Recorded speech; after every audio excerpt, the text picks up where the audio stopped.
Jeff, what do you think is the secret to be a great leader in technology?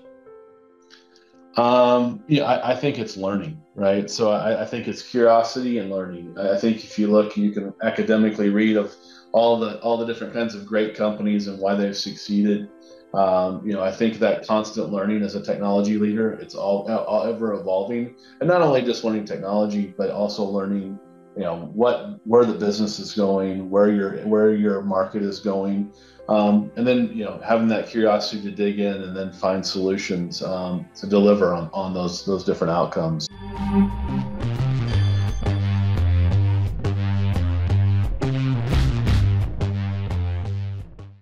Hello and welcome to another episode of Leaders in Tech podcast, where we're shining the light by leaders in technology that are pushing the envelope and making this world a better place with the teams they lead in their organizations. Today we have with us Jeff. Jeff, welcome to the show. Thanks for having me. Glad to be here. Jeff, for the audience, can you tell me your full name? Where do you live and what do you do for a living? Yeah, Jeff Suellentrop. I'm actually based out of Boerne, Texas, between Austin and San Antonio. I'm the Chief Information Technology Officer for Phoenix Global, leading up the transformation, digital transformation, technology as well as business transformation. Beautiful. What does Phoenix Global do? Phoenix Global is a metal services and processing company. So we work in steel mills and slag processing across the globe. We have 23 sites, 7 different countries, thousands of pieces of very heavy equipment. We basically, the process of recycling slag, that's the byproduct of making steel and some other processes, stainless steel, raw steel. We also have lots of other services. So basically all the heavy equipment in a steel mill and all the slag remediation. So, thousands of pieces of heavy equipment, the dump trucks that are the size of houses and the loaders and those kind of things. We help process all the byproducts and the reclamation of all the products of the steelmaking process. So we're a service company. So we have about 2,000 employees across those sites. Most of those are operators helping process, drive equipment, and helping the slag processing. That is amazing. And it's incredible how this economy works. Like, I will never thought that there was such a need for a company like that. The byproduct of making steel. Incredible, right? Yeah, if you take a step back and look at, if you can look around your office or look around my office, there's steel is everywhere. And I think it's something that's taken for granted. It's one of the oldest businesses in the world, but steel is in everything. And it's ripe for opportunity for digital transformation. That's one of the things we're doing at Phoenix, and I'm helping Phoenix with, is really taking technology and bringing it to an industry that's been around and really, elevating it to the next level. Because the information technology, and from a safety standpoint, there's some amazing opportunities to really improve the business. That's beautiful, Jeff. How long have you been with Phoenix? About 15 months. I was recruited in, about a year and a half ago to help start this digital transformation process, and we've made some incredible progress in that time. Congratulations. And Thank you. I've done a lot of digital transformation processes, and it's not easy. Legacy software, people that are used to certain ways of operating, and now you're bringing change, and it's hard. Yeah, I've had a lot of opportunity to do. I kind of tell people that's what I get up in the morning to do, is to do transformation. I'm not a kind of a KTLO or keep the lights on kind of guy. I'm a transformation person. So I think that we're really at a ripe age where we can take best practices and the scale of technology at our fingertips. It's one of the things we're doing is, a lot of these things that, we're doing it in half the time and half the cost that we used to do it just 5 years ago. It's amazing the progression of where digital, the tools, the people, the processes we're able to get to these days. I know, and as time goes by, it gets easier, and that doesn't mean it's super easy. It just gets easier. How complicated it was before. I remember when the cloud concept came around. Remember, I run several technical companies, technology companies. The major one, the consulting services company. In 2011, we were still running our own servers and our own mail servers, running Exchange. And sure enough, once a year, that box will go down. And then everybody was without email. And it was horrible until the cloud came in and Google started offering an exchange-like server online. And we were like, I don't know, we're a Microsoft shop and we rely so much on Microsoft, but they didn't have anything online back then. So I made the leap of faith and, did the jump.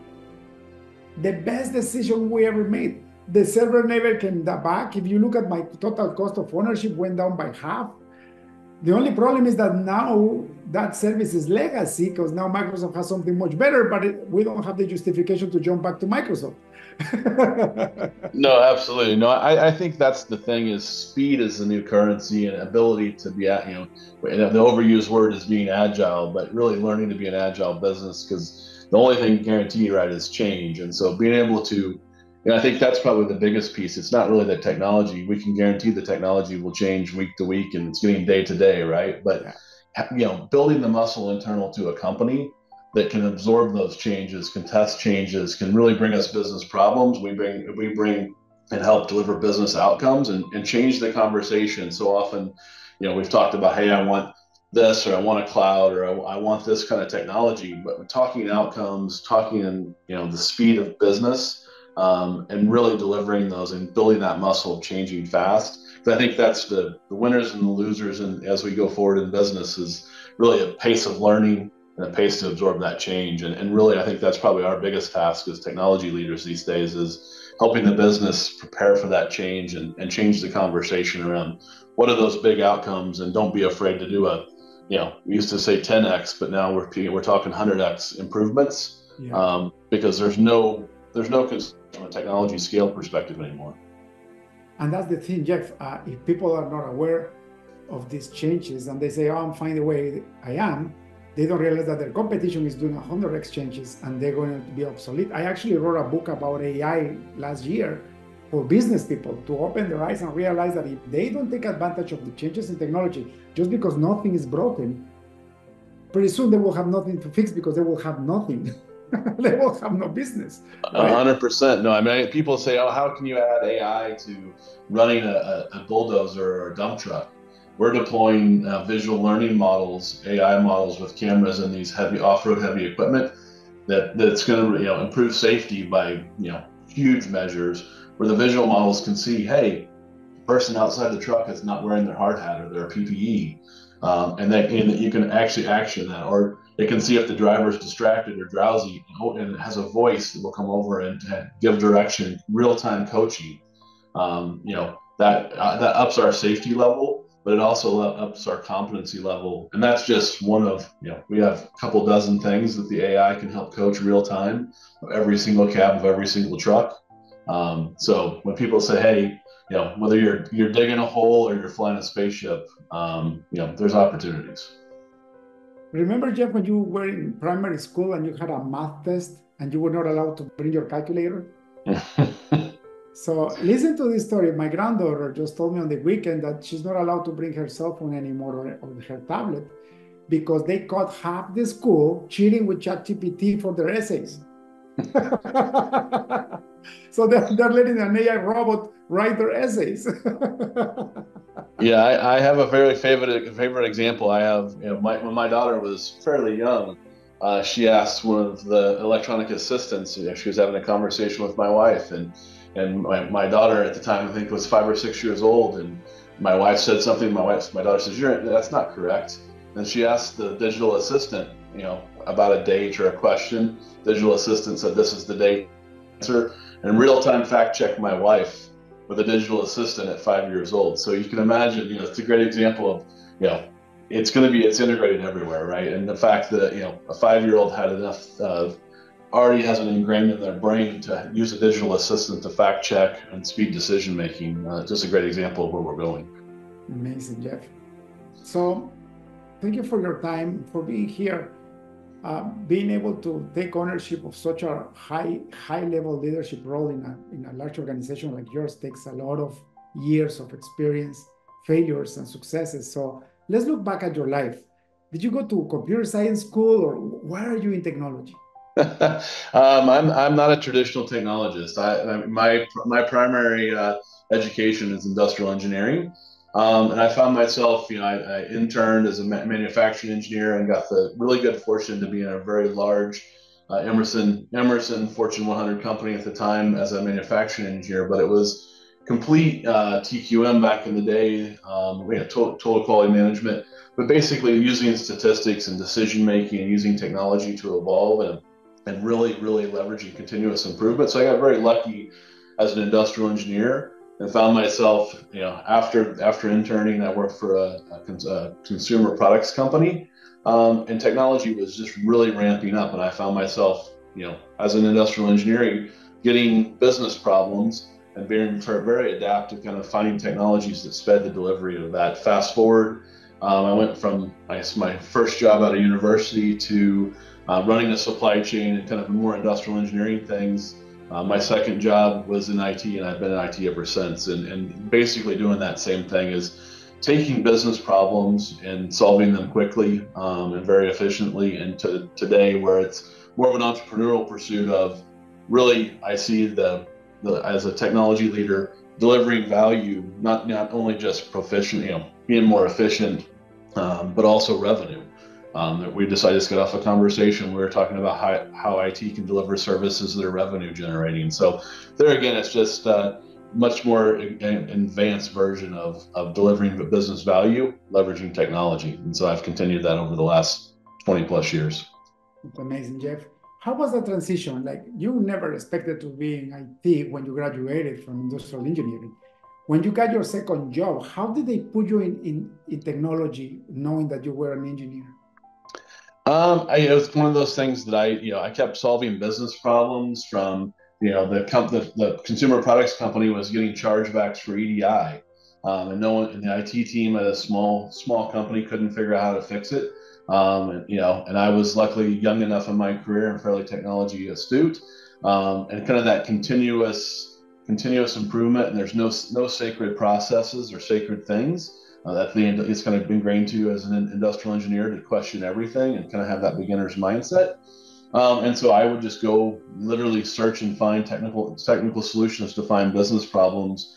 Fast forward about a year and a half into that consumer products company, I was leading an ERP implementation, and I had just got the primary ERP of the primary business. They'd done an ERP, very small mid-market ERP implementation, and I got that working. So people were actually using it, and they got the ROI. So I think having that understanding of process study, understanding the outcomes, and then educating and being naturally curious around technology.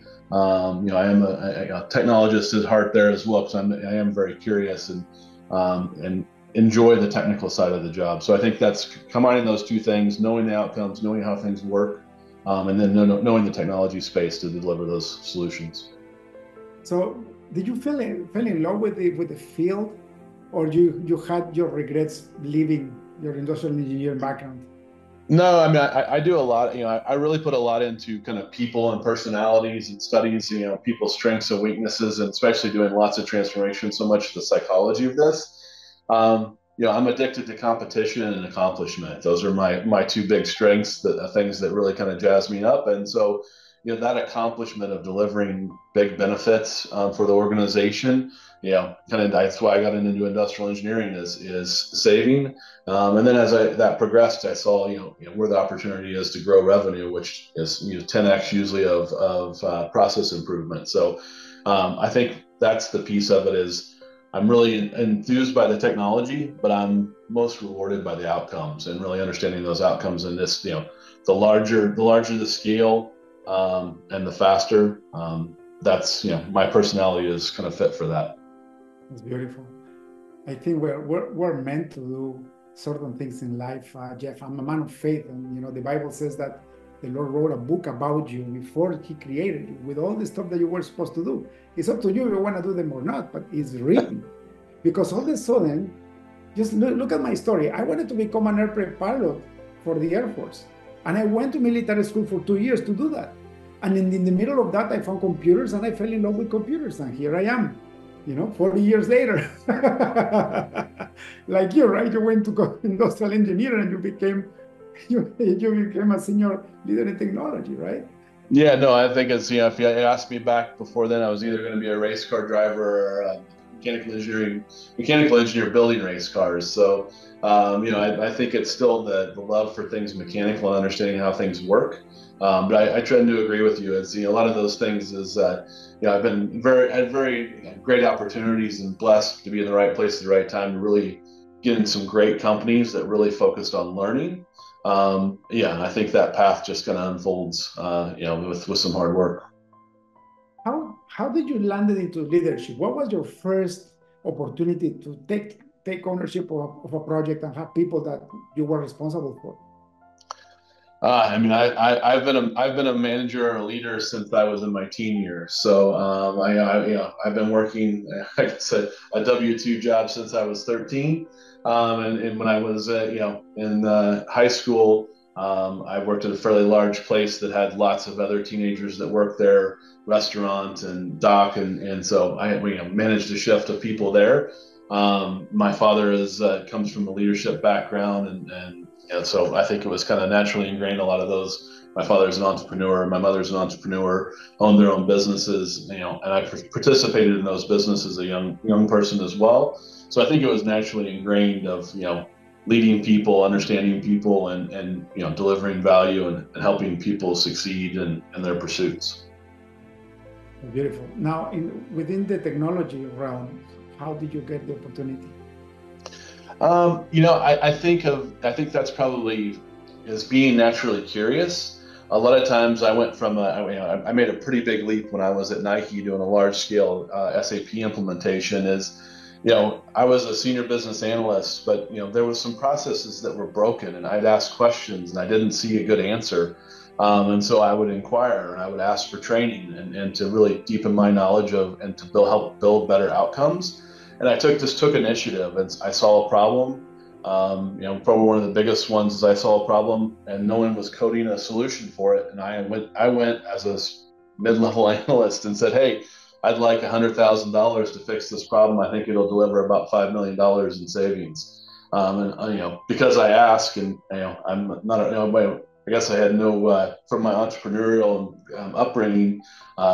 Sometimes to my wife's chagrin, I'm not bashful to ask for just about anything. So I asked the leaders of that project, and they gave me access, and that kind of unleashed a whole treasure trove of opportunities, right? So solving those problems, asking those hard questions, understanding how things works, and ultimately delivering large swaths of value has kind of unlocked a huge amount of value. And I think one of the things, I had a conversation with one of my mentors a few years back, taking reasonable risk, right? So understanding risk calculations, understanding what's the risk of not doing anything versus trying something, and reaching out and trying something. And I think those are the two big influences that really unlock my leadership potential. The bigger the value I deliver, the more opportunities I get as a leader. That's beautiful. What has been the worst situation that you got yourself into in a project, and how did you recover from that? I think you learn more from those failures. I think there's been lots of different ones. I think the hardest ones is not preparing the people for the change. I mean, I've had technical things where the technology broke and we had to figure out things. But I think that goes into being prepared. Probably one of the biggest ones comes to mind as I'll go back to that analyst position, because I was in a company that had lost $100 million in shareholder wealth with the previous implementation. They were $100 million. Yes, yeah. Wow. It's very widely publicized. I won't drop any names, but you can look at my background and figure out who it is. And so we are going live with a new implementation, with a whole new set of tools. And we're trying to run these very large processing engines, and a security thing had broken. And literally the whole leadership team was imploding. And for some reason, you're like, well, I was the one that did it. So analyst, they called me into the room, and they're about ready to roll back. So this was a 400-person project, $100 million a year project, very large project. And so they said, "What do we do? Have you have any thoughts, or did you see any of this in testing?" I said, "I saw it every single cycle of testing. This is the fix, but we couldn't do the fix before because we had to get all the POs. The company created thousands of POs a month. The fix is going to take a couple of days, or I have admin rights. I can push the button and create all the POs in the next 5 minutes." And everyone kind of looked at me like, after they've been toiling for hours as a leadership team trying to figure this out. And that was probably where I really got to see is sometimes, literally the sky was falling and people's, livelihoods and very catastrophic impacts. But staying calm and, understanding how things work. I pushed the button and created all the POs because I had the admin rights to actually do it. And we fixed the problem within a couple of days because we saw it every round in testing. It just got missed in the code push. So, I think that's a real technical one. I think the bigger ones that are harder is the change management ones, or underestimating change management, underestimating people's openness to change and how to double down and mitigate that. That's probably the biggest challenge. But that's always a challenge with these big transformations. And it's very hard. It's very hard, Jeff. I remember my first large digital transformation was for a laboratory in Canada. They had coast-to-coast coverage, and we were implementing a new laboratory management system. And the ladies and the gentlemen, they were all so used to the old system, but the old system was so broken that they couldn't sell more. Like even if they want to get a new client, they couldn't process it because of the system. So, but it was so hard.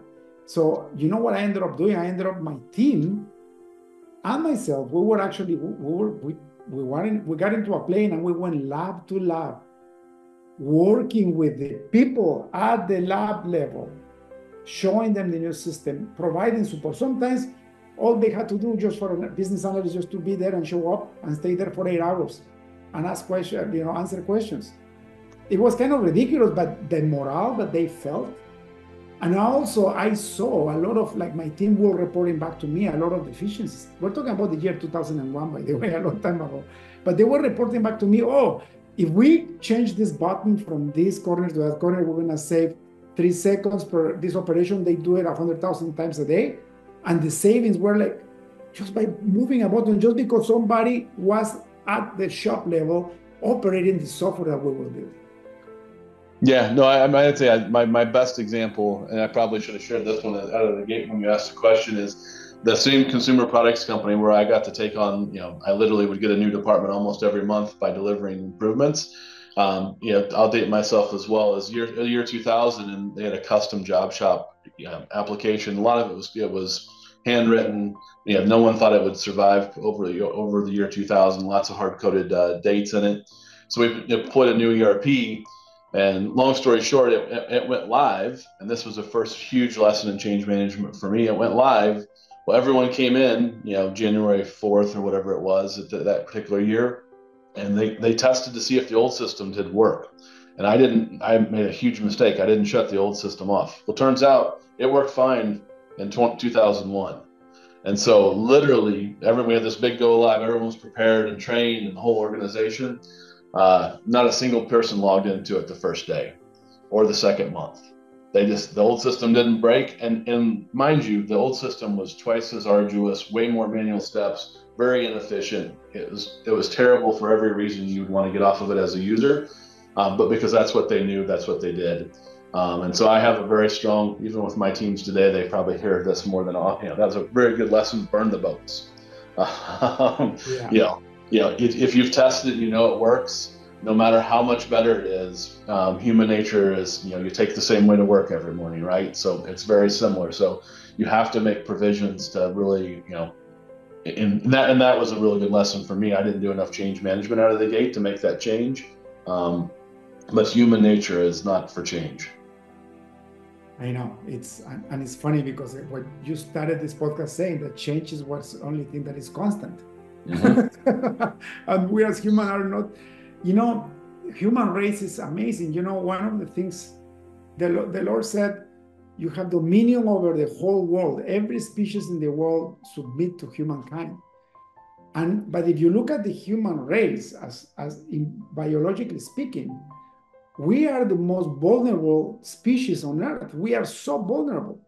Our skin, like compare our skin to the skin of a monkey or a giraffe, for example, right? Yep. Even a cat is more reliant. Like throw a cat off the window, and cat does nothing happens to the cat. You step out, and then you can get a concussion and die. However, humankind has something that other animals don't have, and is adaptability to change. We adapt really fast, right? Look at what happened at the pandemic. Within a few months, we were working from home. Everybody, got set up, and a lot of depression kicked in. A lot of kids lost their identity. However, we survived, and then we started thriving, right? And I think a lot of people stayed home, right? That's the key, and it's how you communicate and prepare people for that. Because I think it's our strength and our weakness, right? And I think that's the big lesson for transformation is really preparing people and getting people to own the change. So often people talk about change as, someone's been trained. Well, that's a bit academic, right? They know how to do 1 + 1 = 2, but do they know how to make the billing go out at the end of the month? Really having them understand, own it, and there's a lot of art and science into that part of it, and then building a muscle to be able to change dynamically with a digital organization. It's something that you can't snap your fingers and do. It takes some time to build up. And to my point behind, like on adopting change for the end users, empathy goes a long way. If the end user knows that you care as the provider, that you really care to make their life easier, that you are really there not to harm them, but to actually prosper them, they will actually be more adaptable to the change. Because the changes, regardless, once the CEO says, we shall change this, and you got the support of the board of directors, you're going to change no matter what. Like, it's impossible to say no. Otherwise, you have to go find another job. So, but how do you make that transition as smooth as possible? Well, by showing empathy. Right. I couldn't agree more. I think that's one of the things. I was very fortunate to be in a world-class training organization early in my career with Emerson. And one of their mantras was listen and respond with empathy. And first is most important, listen, and then respond with empathy and not judgment or anything else. And really, I think that's helped me immensely throughout my career is understanding where people are trying to get, not only what, the outcomes, whether the outcome the CEO wants or the line level manager wants, but what does that person need? And listening and responding with empathy, I think is paramount in every individual's success, because every individual is different in where they're trying to get, and understanding, taking some time just to understand part of that is, that speeds the change process, 1,000x. Beautiful. Where were you before Phoenix? I was at another steel company called Majestic Steel in Cleveland, Ohio. Very, very similar mid-level organization, growing very fast, doing a very large transformation there as well. Oh, beautiful. What has been the hardest project that you had to implement for this digital transformation? I think probably one of the longest ones I worked on is in the retail sector. I've had the good fortune to work in lots of different sectors, from retail to consumer products to industrial and construction and high tech. One of the things I think I've had the opportunity to work in retail for about 12 years of my career. In Petco, I came in kind of in the digital omni-channel revolution, where basically e-commerce was taking over the world from retail, and how helping a retail organization that thinks 100% brick and mortar is their lifeblood, and then integrating that into e-commerce, now is commonly referred to omni-channel, basically serving digital commerce and brick and mortar commerce and any other commerce segment, of really unwinding years of custom work and very, very unique processes. And then why the challenge of that is it's we've all bought servers for one office, or we've provisioned a cloud for one office. Well, think about it. Petco has 1,500 stores. I went on to lead store systems for 7-Eleven with almost 10,000 stores. So when you take a server, a local server, because you have to have redundant backup, because you have to be able to ring sales whether the power is on or the network connectivity is up. and take that server purchase times 1,500, take it times 10,000. It really is a challenge to do things ultra efficiently and reduce that multiplication factor. So how you centralize things, how you do that change. And in an organization, not only the organization's changing, but the whole marketplace is materially changing very quickly. And your competitor is, spends almost 30% of their budget on technology, and you get to spend 2%. That's probably been the biggest challenge. But just little things like that. So. Retail is a different thing. I also had the privilege to work for a very large, rich retailer in Canada, the largest telecommunications company. So they have stores all over the place. And I quickly learned the value of caching systems because of what you said. Like, I was in charge of implementing the new point of sale system everywhere. It was custom made for the company. Again, this is 25 years ago. And remember, we were the largest telecommunications companies in the country. So we owned all the ISDN lines. We owned the internet infrastructure at the time, right? And even with that, we had to be able to run a local server-like instance so that all the retailers could be offline if something happened. Like they could keep they could keep running, right? And that was interesting. I remember every time we had to do a software update, it would cost us $100,000 for one minor update, because you actually had to go with a team and touch every single store in the country. Trust me, honestly, I've done the POS deployments and the pin pad deployments, and and I think that's when the chip and pin came out, we had some real challenges with that. But that's where being a little bit of innovative, it's amazing. With that scale comes some opportunities as well, and so there's definitely a lot of learnings there. But I think it helps you really think out think through the process, understand the technologies, really ask yourself. What's really needed? Do you really need those? You really need a server? Can you virtualize that? Do you have to have something local? And there's a balance there, right? You have to keep the SLA of being able to ring sales no matter what. But what are those critical loads? And what do you need all that customization? Because a lot of times, in most cases, your core processes aren't special to company, so don't customize those to get some speed and some scale. Right. Jeff, what do you think is the secret to be a great leader in technology? I think it's learning, right? So I think it's curiosity and learning. I think if you look, you can academically read of all the different kinds of great companies and why they've succeeded.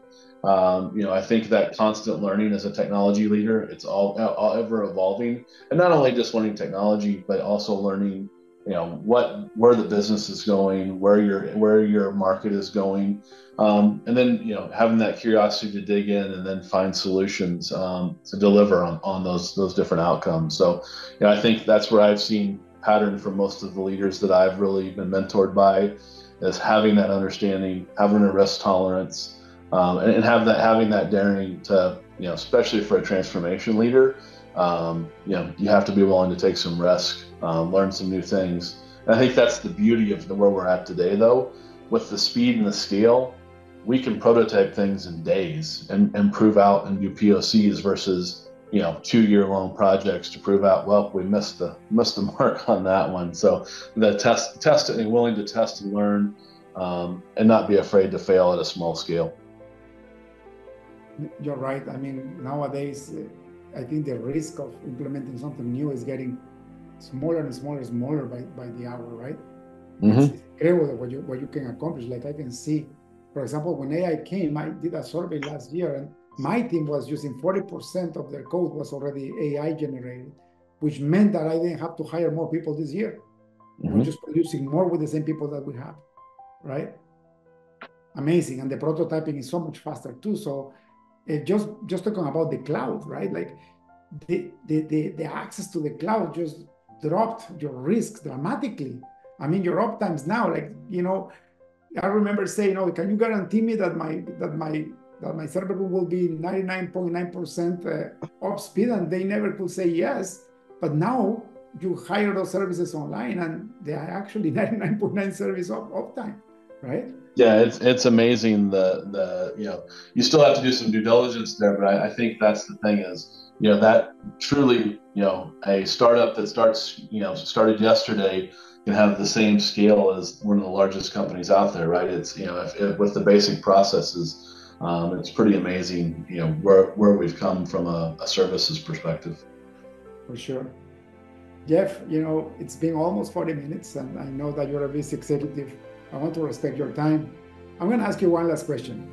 If you had access to a billboard in front of the busiest highway on earth, what advice would you give the world? Oh boy, that's a hard one. I think that is really is that working with people, understanding people, and getting the best and the brightest, and working with the best and the brightest, and working as a team. I think that and drive and learning, that's probably the biggest thing out there is, because I think still people are the core of everything we do. And whether it's you're looking at from the team or you're looking from a customer, is really understanding those people, asking the question, listening, and you be infinitely successful doing that. So I think that's been my, why I've been very successful and got to the places I've gotten to. So I think that's probably the key to it. That's probably a little bit long-winded for a billboard, but that's kind of my idea. But I totally get it, and you're completely right. That piece of advice alone is something that if people put in place, they could scale their careers dramatically, right? Yeah, don't be afraid to hire someone smarter than you. I think work to your strengths and hire to your weaknesses. That will bring exceptional results. Wonderful, Jeff. Thank you so much for your time. God bless you. If people like to follow you, are you on LinkedIn? Yeah, Jeff Suellentrop on LinkedIn. Feel free to reach out if you have questions or any input. Wonderful, Jeff. God bless you. Thank you so much, and have a beautiful rest of the week. Thank you. I appreciate it. Goodbye. Bye. Thank you for tuning in to the Leaders in Tech podcast. Check in next week to keep learning how to use technology and leadership to change the game. See you next time.